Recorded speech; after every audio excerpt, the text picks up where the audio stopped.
Procházel se chůzí houpavou, frak černej a hlavu sklopenou.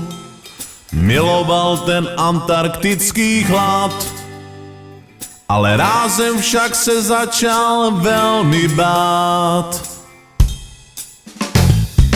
Tu a tučňák, hlásí se na dívčí učňák. Tu a tučňák, plave prsa pod vodou. Tu a tučňák, hlásí se na dívčí učňák. Tu a tučňák, je to jeho sen.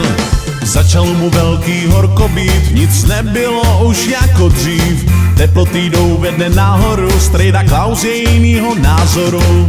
Tu a tučňák, hlásí se na dívčí učňák. Tu a tučňák, plave prsa pod vodou. Tu a tučňák, má rád ženský rum a burčák. Tu a tučňák, je to jeho sen.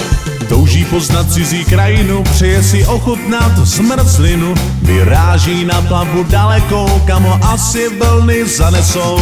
Náš tučňák však netuší, že mu proudy plány naruší. Ty strádné teplé golské proudy vynesly nad ním svoje soudy.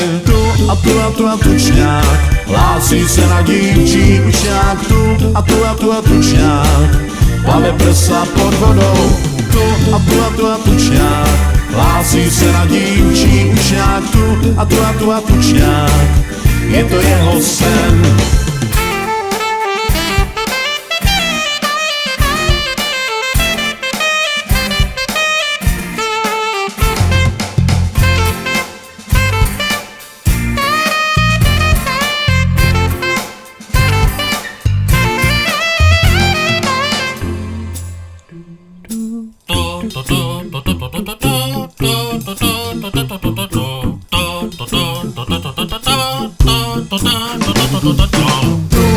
Tu a tučňák, hlásil se na dívčí učňák.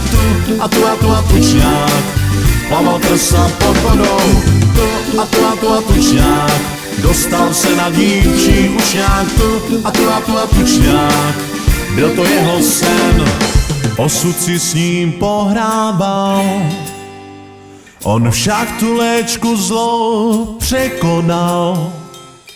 Popí kolu na pláži a harém má v garáži.